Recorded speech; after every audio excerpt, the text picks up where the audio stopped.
Buenas noches con todos.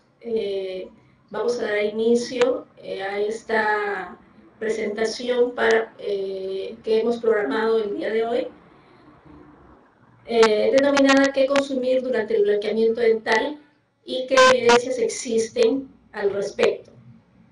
Quiero saber si me escuchan bien antes de comenzar.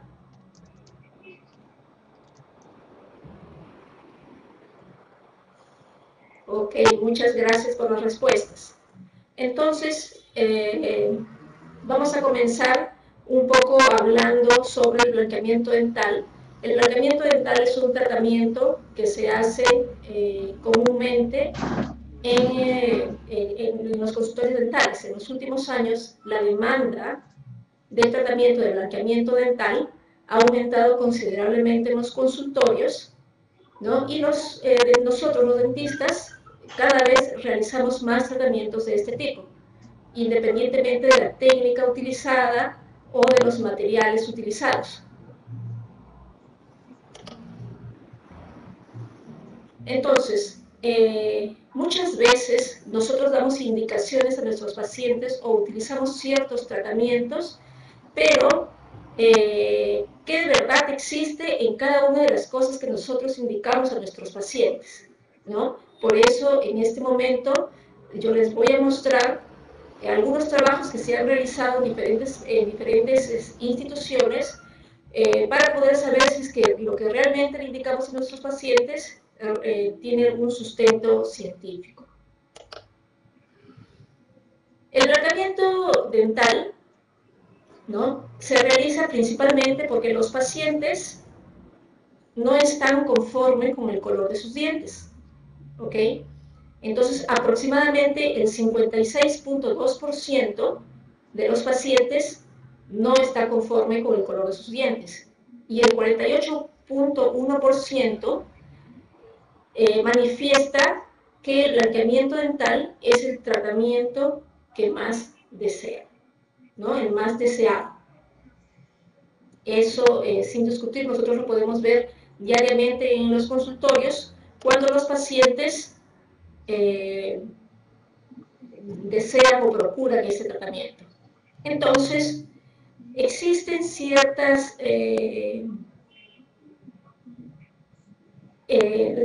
ciertos factores que van a depender o nos van a determinar el éxito de un tratamiento. Entonces, vamos a ver que van a depender mucho de los componentes histológicos, de las características del esmalte, las características de la dentina, cuál es el medio bucal, las características de la saliva, los hábitos del paciente, su estilo de vida, qué consume diariamente. Asimismo, también va a ser muy importante cuál es el factor que va a originar el color que los pacientes tienen en sus dientes. Entonces, el blanqueamiento dental dentro de un tratamiento de rehabilitación o dentro de un tratamiento de restauración vendría a ser el primer paso clínico que uno debe realizar. Es mucho más fácil trabajar sobre dientes que tienen los colores, el color uniforme y si este color es claro, ¿no? Tanto es así que muchos dentistas solamente trabajan los tratamientos restauradores o rehabilitadores después de los procedimientos de blanqueamiento. Ahora, un tratamiento de blanqueamiento debe ser realizado considerando una cosa, que cuando nosotros hacemos blanqueamiento dental estamos usando un fármaco, ¿ok? Entonces es un tratamiento farmacológico que va a tener una respuesta de acuerdo a la dosis que nosotros coloquemos en los pacientes.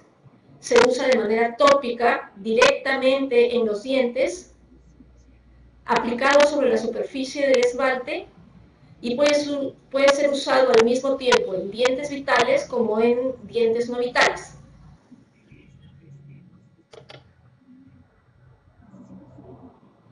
Entonces, lo que nosotros esperamos y buscamos cuando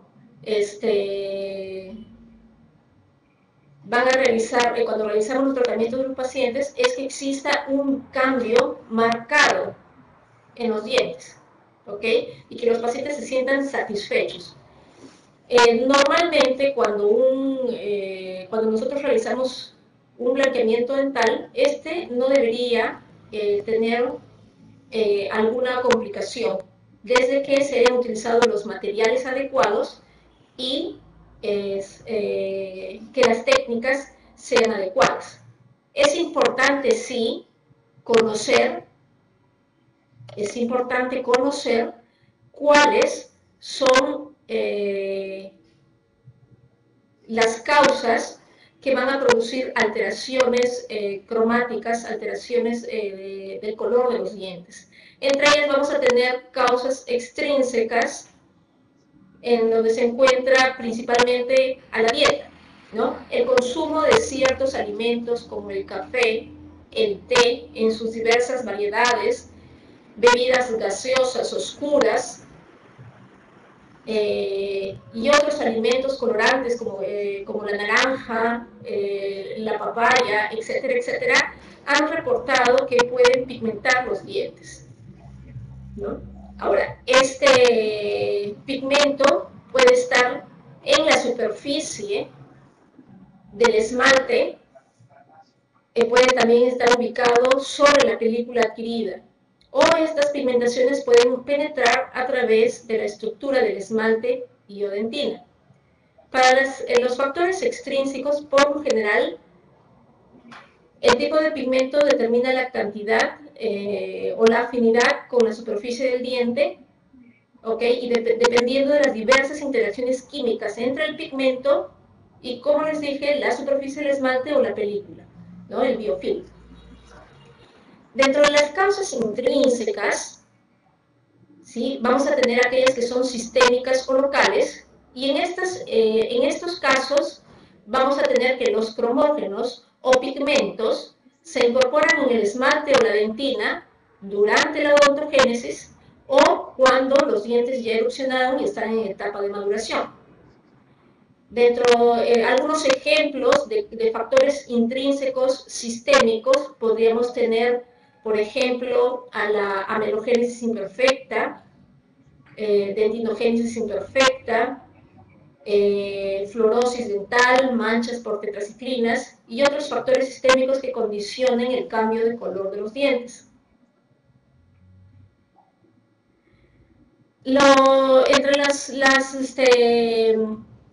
los factores locales, ¿sí? Entre los factores locales vamos a tener todos aquellos cambios, todos aquellos factores que provoquen un cambio en el color de los dientes, que se produzcan después de la erupción de los mismos. Entonces aquí podemos tener a la hemorragia pulpar, podemos tener necrosis pulpar, aquellos problemas que se ocasionan después de un traumatismo o un tratamiento endodóntico.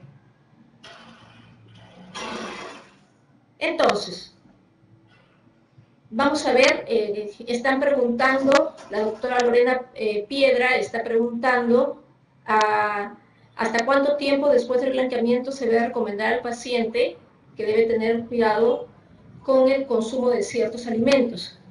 En realidad en la literatura los tiempos en donde se habla sobre esto es bastante variado, ¿ok? Se habla de 5 días, 14 días e inclusive hasta un mes. Pero una evidencia científica al respecto de esto no existe. Y vamos a discutir este tema un poco más adelante cuando hablemos específicamente de las sustancias que van a producir la coloración.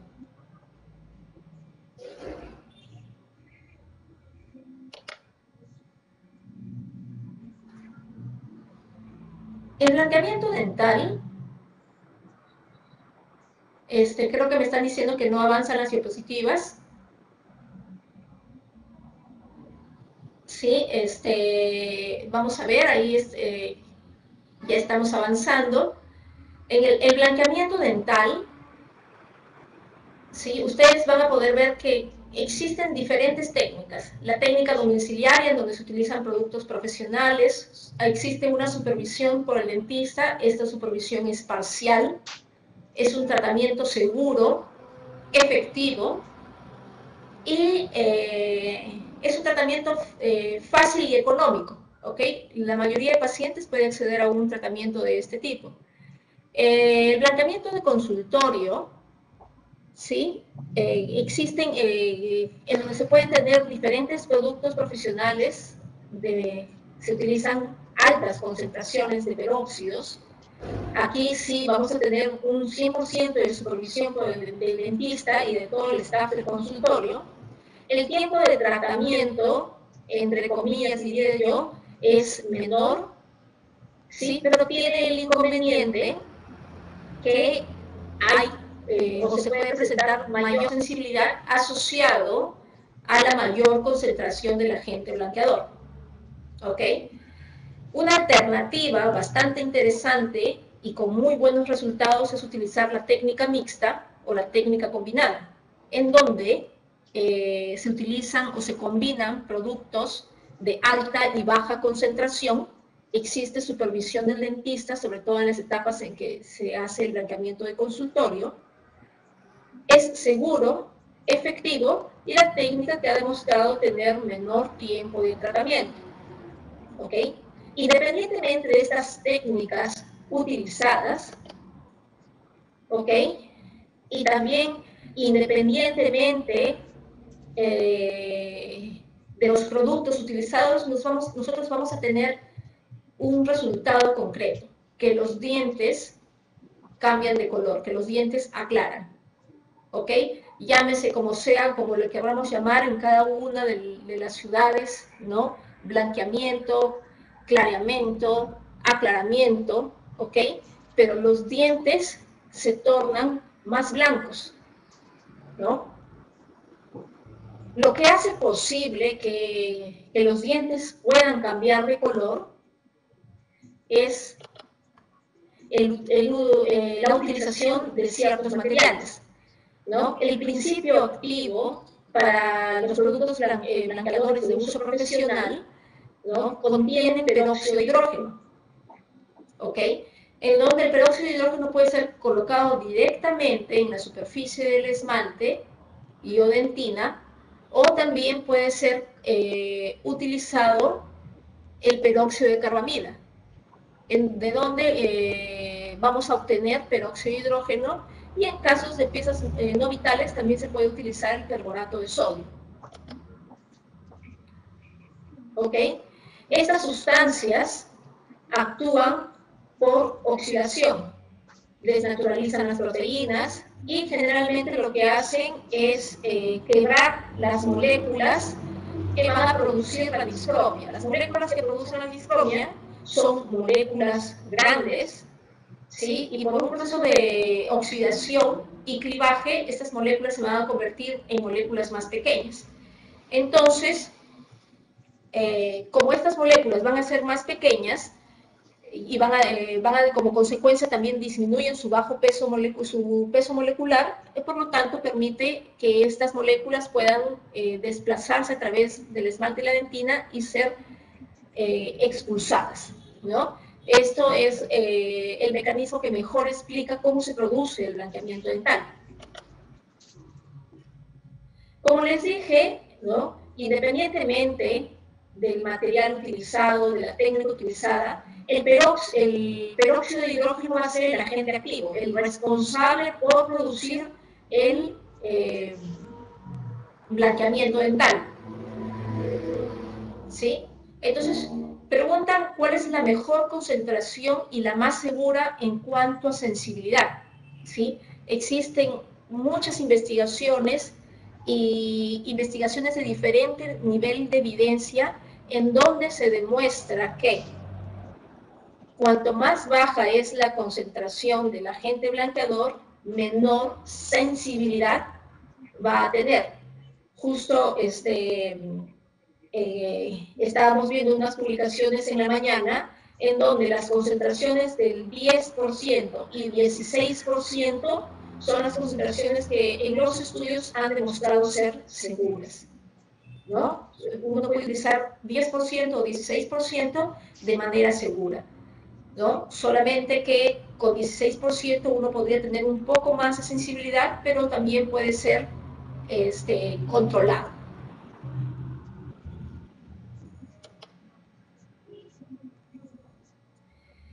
Entonces, me preguntan si la sensibilidad es dependiente de la concentración. El doctor Gustavo Haslam pregunta si la sensibilidad es dependiente de la concentración. Sí, es dependiente de la concentración. Por eso es que las concentraciones utilizadas en la técnica de consultorio tienden a tener mayor sensibilidad que las de uso ambulatorio. Sin embargo, independientemente de la concentración, la eficacia sea al 10% o al 35%, el resultado va a ser el mismo. ¿En qué va a marcar la diferencia? En que un peróxido de alta concentración va a demorar menos tiempo en realizar el blanqueamiento que uno de baja concentración. Sin embargo, hay que considerar que si el paciente presenta sensibilidad de los dientes, entonces probablemente esto impida que nosotros sigamos nuestros tratamientos, ¿sí? El peróxido de hidrógeno es un agente oxidante que tiene bajo peso molecular, alta inestabilidad, ¿no? Reacciona rápidamente con las sustancias con las cuales tiene contacto, tiene alta capacidad para desnaturalizar proteínas, por eso es que hay que tener cuidado con los tiempos en que se utiliza. Es una sustancia cáustica. Con esta sustancia cáustica, por eso es que siempre hay que proteger los tejidos blandos, sobre todo cuando utilizamos altas concentraciones. Me pregunta si se hace primero el tratamiento y luego la rehabilitación. En realidad, siempre es recomendable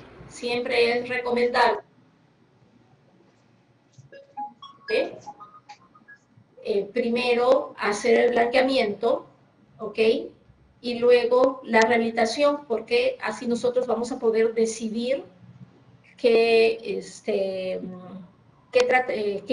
finalmente cuáles son los colores de los diversos materiales que vamos a utilizar para la rehabilitación final.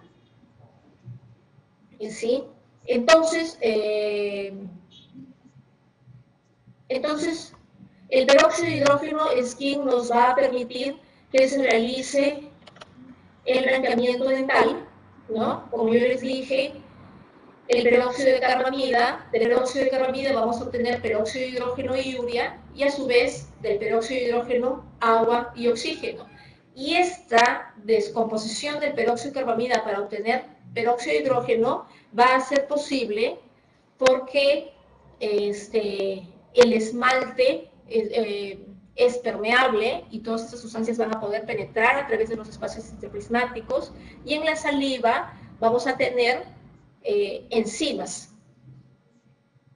Hay enzimas en la saliva como la catalasa, la peroxidasa, la hidroperoxidasa, que van a descomponer al peróxido de carbamida y vamos a poder obtener al peróxido de hidrógeno.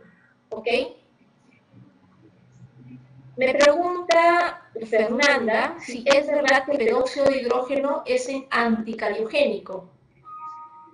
En realidad es una característica, no he leído mucho al respecto, pero sí he leído que muchas sustancias consideradas como ácidas podrían tener un potencial anticariogénico, pero en realidad, y también se dijo algún tiempo por las bebidas gaseosas, pero no no existe una evidencia de eso al respecto. ¿Ok? Ahora,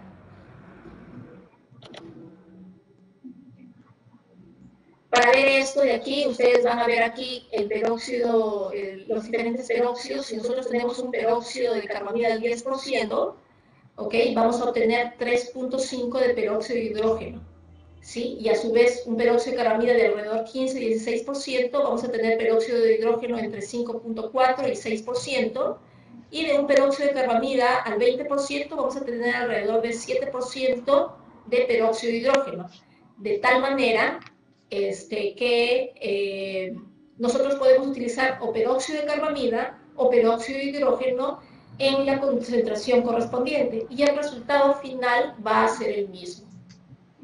Me preguntan cuántas veces al día se puede hacer el blanqueamiento dental.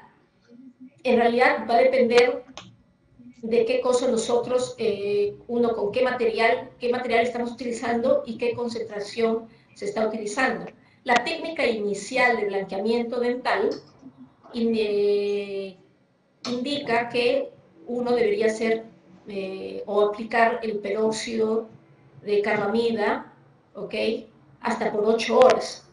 Por eso es que se mandaba a hacer un blanqueamiento por la noche, los tratamientos por la noche.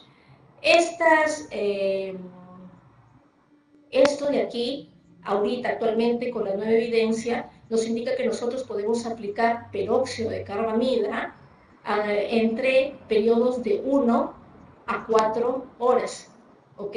Y si el paciente puede aplicar peróxido, decide aplicar 1 hora, lo podría aplicar hasta 2 veces en un día, ¿ok?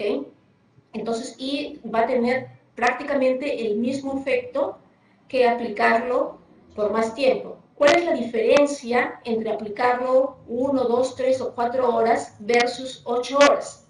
La diferencia está en la sensibilidad que va a presentar, ¿no? Existe menos riesgo de sensibilidad cuando el gel está menos tiempo en contacto con los dientes, ¿ok? Y cuanto más tiempo está en contacto el gel con los dientes, mayor será el potencial de sensibilidad, ¿sí? Entonces, la técnica de blanqueamiento que nosotros utilicemos, ¿sí? Independientemente del, como les dije, del material, podría ser una técnica de consultorio, una técnica ambulatoria, ¿sí? Hay que determinar el color de los dientes. Es muy importante que el paciente acompañe, siempre y sepa cuál es el color inicial de sus dientes, ¿ok? Luego podemos aplicar la técnica de consultorio, si nosotros hemos decidido utilizar esta técnica, siempre con la debida protección de los tejidos blandos, de la gingiva, los labios y la lengua, ¿sí? Una cosa que yo me olvidé de comentar hace un momento fue que yo les dije que el peróxido de carbamida se puede aplicar de 1 a 4 horas, de tal manera que el paciente decide en qué mejor momento puede utilizar las cubetas, ¿no? Y el peróxido de hidrógeno puede ser utilizado entre 15 a 60 minutos, ¿ok? Más de ese tiempo realmente no tiene efecto, ¿sí?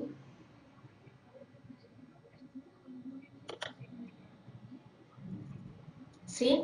Entonces, como les mostraba, utilizando la técnica de consultorio, esta vendría a ser la técnica ambulatoria. En la técnica ambulatoria debemos de preocuparnos por tener unas cubetas bien adaptadas, ¿ok? Para permitir que el gel esté en contacto directo con la superficie del diente. Para luego finalmente tener el resultado final, ¿no? El cambio del color de los dientes. Y de esta manera vamos a tener a pacientes satisfechos y nosotros vamos a poder realizar los tratamientos que subsiguen de manera adecuada, ¿ok? En algunos pacientes este resultado es muy evidente, ¿ok? Pero en otros pacientes podría no ser el resultado evidente. Esto de aquí, nosotros no podemos predecir cuál va a ser el resultado final de un blanqueamiento dental, pero lo que sí vamos a poder conocer es que en ciertos casos la respuesta va a ser mejor que en otros. Por ejemplo,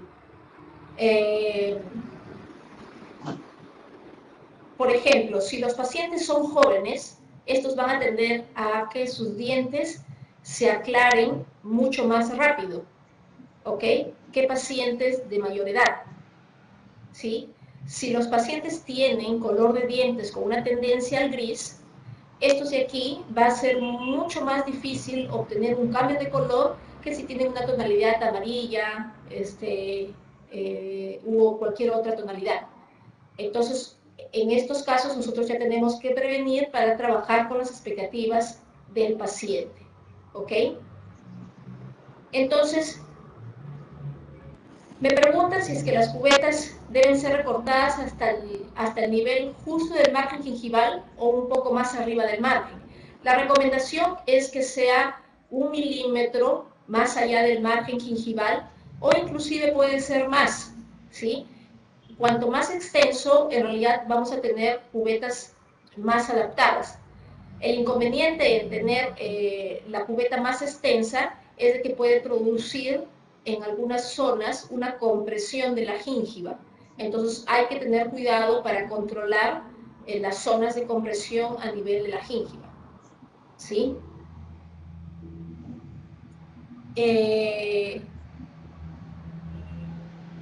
Aquí está, miren, les voy a mostrar en la siguiente diapositiva, ¿sí? Cuál es el promedio de vida media útil del peróxido de hidrógeno y el peróxido de carbamida. Ustedes aquí van a ver que el peróxido de hidrógeno tiene su pico máximo de liberación que se da a la media hora, ¿ok? Y a la hora prácticamente disminuye en su totalidad. Entonces, utilizando 15 a 30 minutos, vamos a tener su mayor efecto. Pero también, cuanto más tiempo, acuérdense, más sensibilidad. Y el peróxido de carbamida, miren, su pico está alrededor de las 2 horas. O sea, vamos a tener mayor peróxido de carbamida disponible alrededor de las 2 horas. Y vamos a continuar ya cada vez con una menor liberación hasta un promedio de 4 horas, ¿no? Por eso es el tiempo que se recomienda el uso de estos materiales. El peróxido de carbamida de 1 a 4 horas y el peróxido de hidrógeno de 15 minutos a 60 minutos, ¿no? O inclusive un poco más, pero hasta 15 minutos, ¿no? Disculpen, 60 minutos. Entonces, esto de aquí se debe manejar de acuerdo a las características de cada paciente, ¿sí? Entonces, el hecho de tener que utilizar largas horas de tratamiento o de cubetas, que muchas veces puede ser molesto para los pacientes, no tendría mucha razón de ser de acuerdo a los fundamentos de estas investigaciones.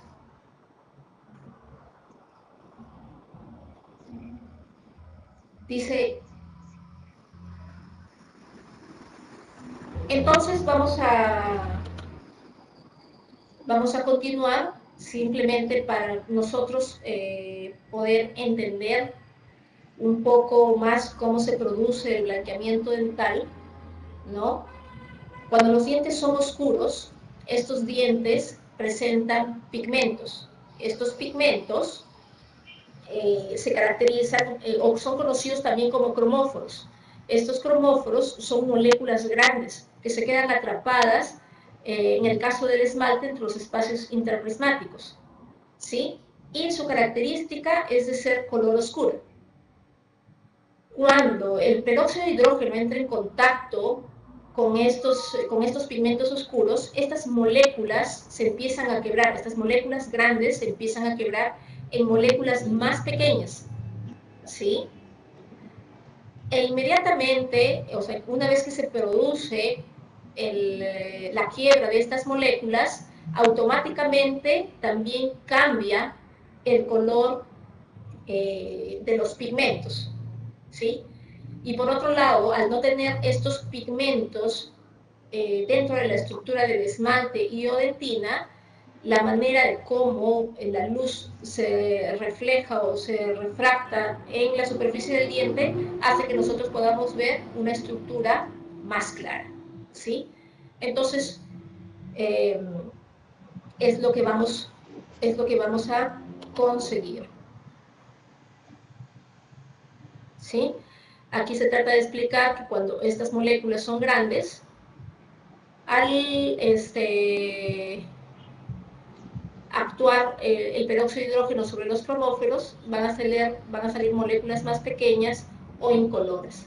Cuando hacemos el tratamiento de blanqueamiento, ¿sí?, nosotros vamos a alterar el color de los dientes, pero no lo vamos a cambiar el color en su tonalidad o en su color inicial. Si el diente tiene una tendencia a ser amarillo, entonces este diente va a seguir siendo amarillo, pero de un amarillo más claro. Es por eso que se habla de que nosotros lo que vamos a modificar con el blanqueamiento dental es el valor, ¿no? El valor, que es la cantidad de claro a la cantidad de oscuro que puede presentar un cuerpo, ¿sí?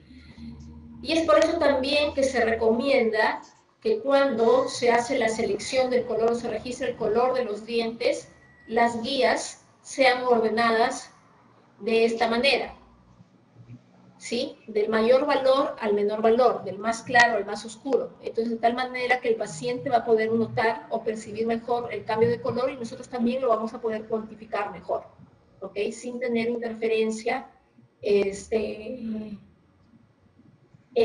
tener interferencias. Entonces, y de aquí también parte muchas veces una discusión sobre qué terminología debería ser la más adecuada, ya que nosotros estamos aclarando el color de los dientes, ¿ok?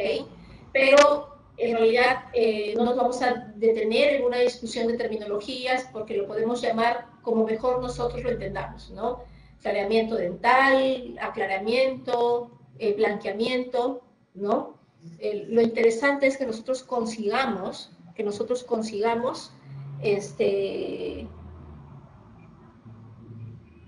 un adecuado color en nuestros pacientes, una satisfacción de nuestros pacientes y que ese tratamiento se lleve a cabo lo mejor posible. Que el paciente no presente sensibilidad o presente la mínima sensibilidad posible. Nosotros deberíamos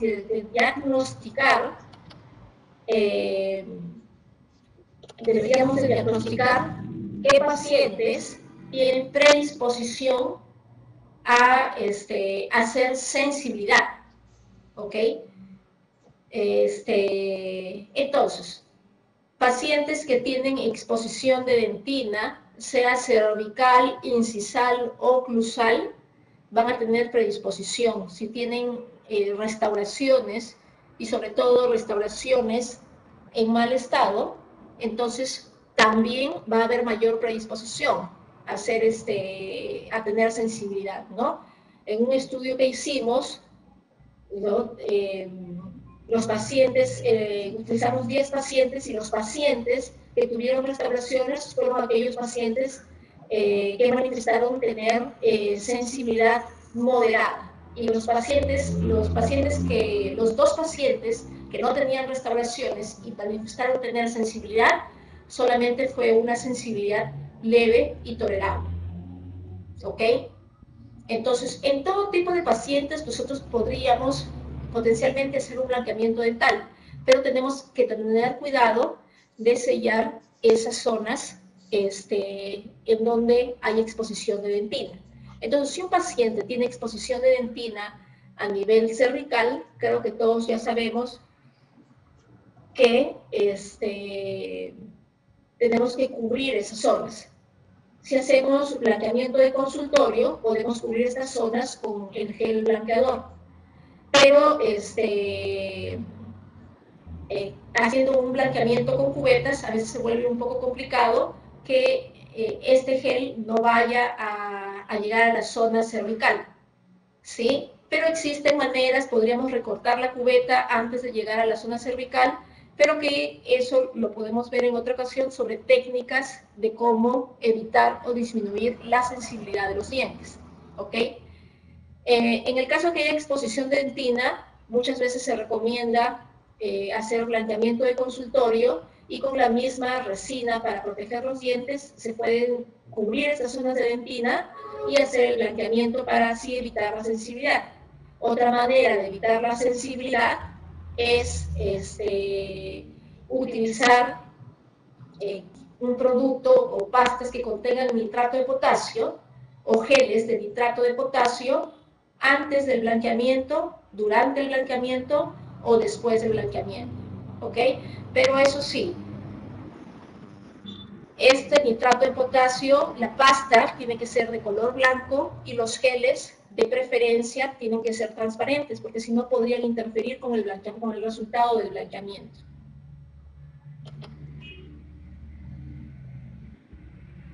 Entonces,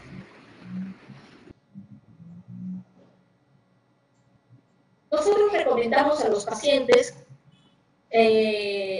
cuando están realizando un blanqueamiento dental, les recomendamos que tienen que seguir ciertas actitudes, ¿no? Principalmente les decimos que no pueden consumir alimentos con colorantes como el café, las bebidas gaseosas oscuras, el chocolate, ciertos jugos, ciertos alimentos con pigmentos naturales o pigmentos artificiales, ¿ok? Pero realmente, ¿qué evidencia existe? O sea, ¿será que estamos basados en alguna información, en alguna investigación para que esto suceda, para que nosotros podamos decirle a los pacientes que no deben consumir estos alimentos? Lo que sí se sabe es de que el consumo de ciertas bebidas, alimentos y fumar son la causa principal de la pigmentación de los dientes. ¿Ok?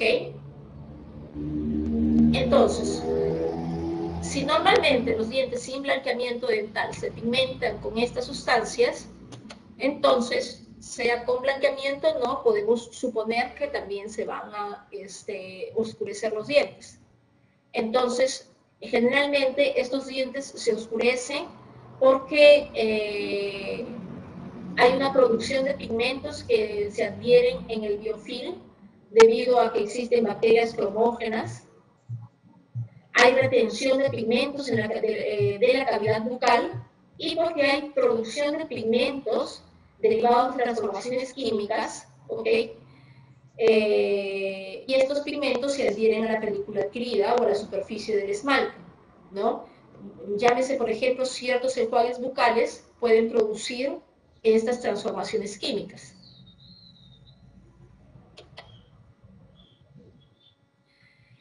¿Qué evidencia existe? ¿Qué evidencia existe con respecto a la indicación que nosotros le damos a nuestros pacientes sobre el no consumir café durante el tratamiento de blanqueamiento dental? ¿Ok? ¿Qué evidencia hay? ¿Sí? Nosotros, bueno, generalmente el café es una bebida muy consumida por la población general, ¿ok? Nosotros terminamos diciéndole a nuestros pacientes, no tomes café, el café mancha los dientes. Por favor, suspendan el consumo de café estos días, tomen alguna otra bebida, pero no pueden tomar café y les damos una lista de cosas que no pueden consumir, ¿ok? Y les empezamos a decir que el café tiene el potencial para pigmentar el esmalte y para pigmentar la dentina, y nos pigmentan las resinas compuestas, y nos pigmentan los dientes acrílicos en las prótesis totales o parciales, etcétera, etcétera, ¿no? Entonces, eso sí lo tenemos claro. Pero si es una recopilación de lo que está escrito, ¿no? En la literatura al respecto de esto, ¿ok? Tenemos estudios que van desde Aki y colaboradores en el 2009, ¿no? Liporoni y colaboradores en el 2010, ¿ok? Cortés y colaboradores en el 2013, Resende y colaboradores en el 2013, y un último estudio de Caradas y Seven en el 2014, recién acaba de salir ese artículo, ¿ok? Ellos utilizaron diferentes concentraciones, ¿no? Tanto de peróxido de cloramida y peróxido de hidrógeno, desde concentraciones que van del 10, 15, 20, 35%, ¿ok? Y encontraron lo siguiente. Encontraron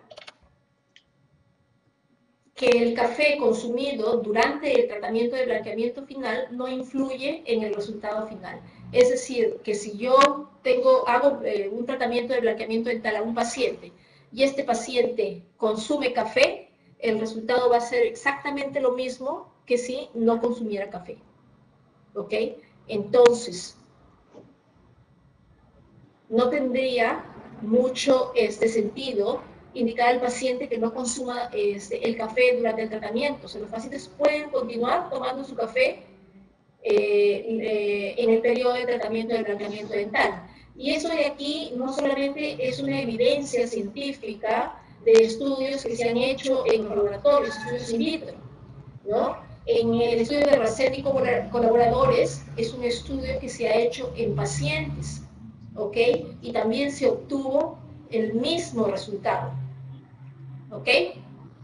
Sí, yo ya veo las sorpresas que ustedes están escribiendo. Y en realidad no es un estudio, es una lista de estudios. Todos los estudios que han estudiado al café tienen la misma conclusión, sea in vitro o sea en pacientes. ¿Ok? Pero vamos a ver más allá. Me preguntan solo el café. ¿Ok? Vamos a ver qué pasa con el vino. Con el vino tinto. ¿Ok? El vino tinto es otra sustancia considerada como pigmentante de los dientes. ¿Ok? Entonces, también los diferentes estudios, ya con el vino sucede otra cosa muy diferente. Con el vino tinto, ahí sí se ha encontrado esta pigmentación. El vino sí va a afectar la eficacia del blanqueamiento dental, por lo cual deberíamos de contraindicarla. A muchos pacientes yo les decía, bueno, si tienen una reunión, un poquito de vino ustedes podrán tomar, ¿no? Pero en realidad no, el café sí podían tomarlo, pero el vino no. El vino es lo que no pueden consumir durante el blanqueamiento dental, ¿ok?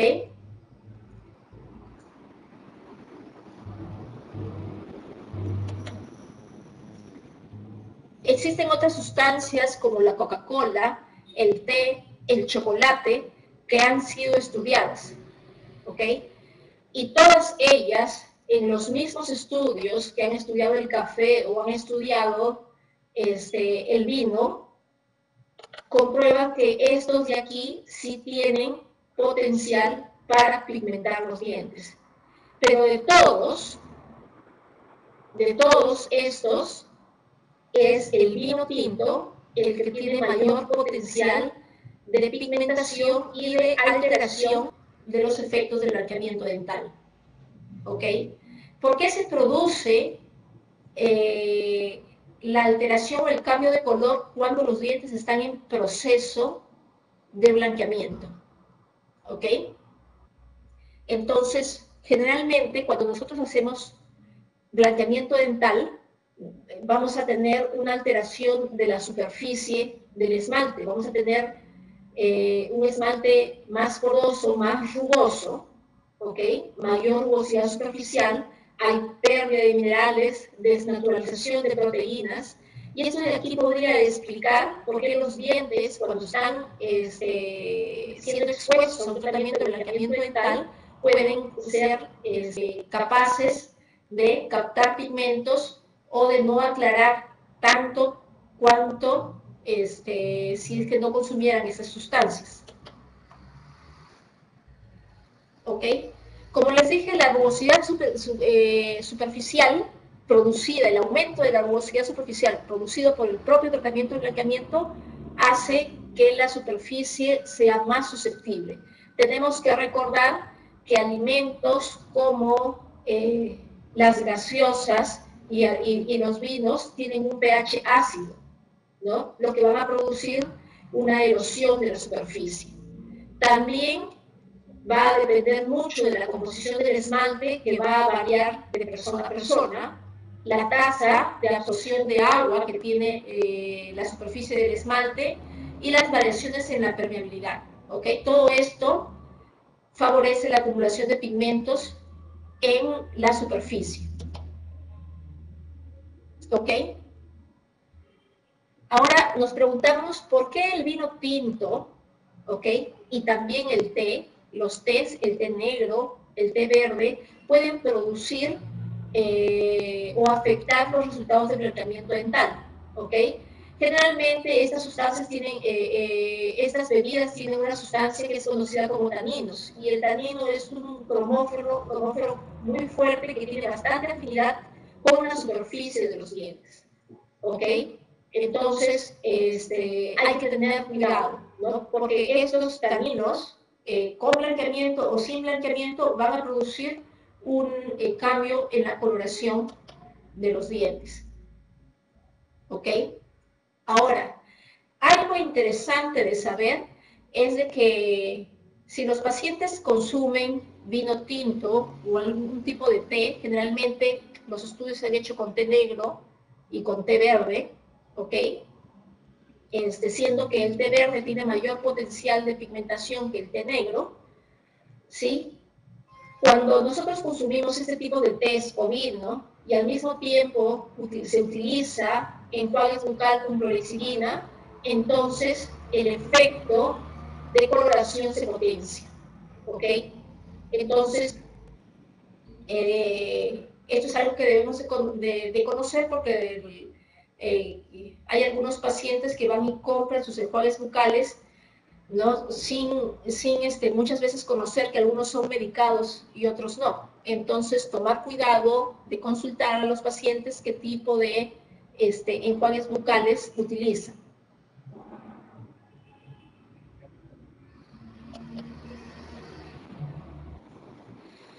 Excel y colaboradores en el 2011 también hizo un estudio analizando el pigmento rojo 40. Este pigmento, ¿sí?, es utilizado en muchos alimentos, generalmente en estos cereales y en bebidas como el Gatorade, en los cereales de colores que comen los niños, ¿no?, combinados con yogur, leche, etcétera, es consumido por niños y adultos. ¿Sí? Entonces se quería averiguar si es que estos pigmentos podrían producir un cambio en la coloración de los dientes, y en realidad se encontró que estos de aquí podrían producir un cambio superficial, externo, ¿no? Producían pigmentaciones extrínsecas que podían ser removidas con una profilaxis.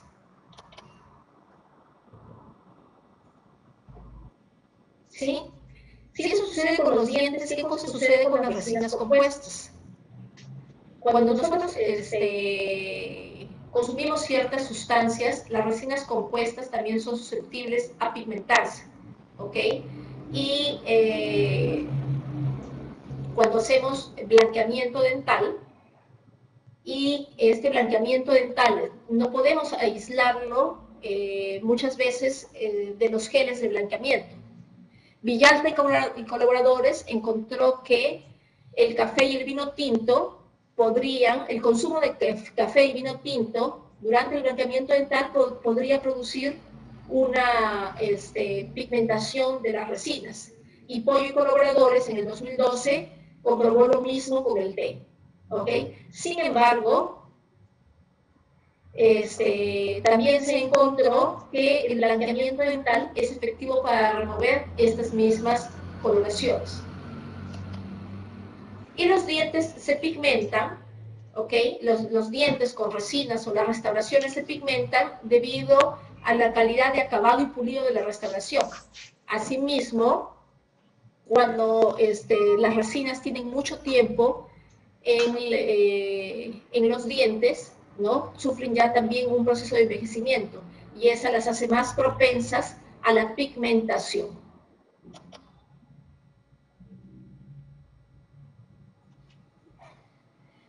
Y como ya les comenté, La pigmentación de las resinas compuestas por exposición a sustancias pigmentantes, valga la redundancia, puede ser removido con blanqueamiento dental.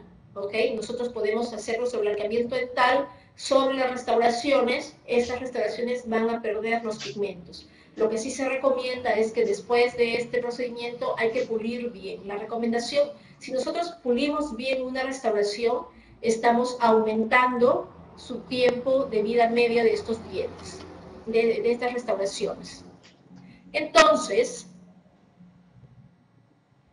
a las preguntas sobre qué cosa podemos nosotros recomendar, qué cosas realmente debemos de recomendar a nuestros pacientes sobre qué consumir o no durante el blanqueamiento dental, ¿no? Es importante saber que el vino tinto, bebidas oscuras y el chocolate pueden afectan la efectividad del blanqueamiento dental. El vino tinto es la sustancia que provoca mayores variaciones de color. ¿Sí? Es el vino tinto.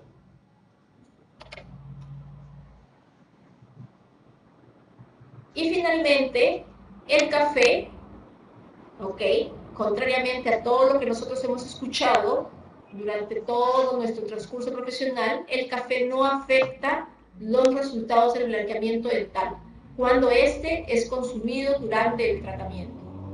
¿Ok? Entonces, esta afirmación sí es lo que es el resultado de las diversas investigaciones que se han hecho al respecto, tanto en laboratorio como en pacientes. ¿Sí? Sin embargo, hay que tener en cuenta que el café de por sí tiene potencial de oscurecer los dientes. Por lo tanto, si el paciente sigue consumiendo café, estos de aquí se van a pigmentar, ¿ok? Eso quiere decir que post-blanqueamiento, si el paciente continúa o consume café en alta, con gran frecuencia, sus dientes van a tornarse o se van a oscurecer, se van a tornar más amarillos, ¿no? Y eso debe ser explicado a todos los consumidores de café, té, chocolate, vino tinto, etcétera, etcétera. ¿Ok? Entonces, yo creo que aquí ahora podemos empezar con la ronda de preguntas, ¿no? Ha sido muy interesante transmitir esto que hemos estado encontrando con el grupo de estudio que tenemos. Lo traje aquí para transmitirlo a ustedes, ¿sí? Y mientras ustedes van haciendo sus preguntas, yo he visto que han estado haciendo varias preguntas durante la presentación, he optado por responder al final, y ustedes van a poder ver, simplemente para que sepan que el 8 de mayo existe otra conferencia de la doctora Gina Alejandra Castiblanco sobre patogénesis de la fluorosis, ¿ok? A los cuales invitamos a que ustedes participen, ¿no? Porque los contenidos que se traen son realmente muy interesantes, ¿sí? Preguntan si es tan igual si se utilizan las tiras blanqueadoras, ¿no? Las tiras blanqueadoras funcionan en algunos pacientes. El inconveniente es de que se utilizan sin supervisión profesional, ¿ok?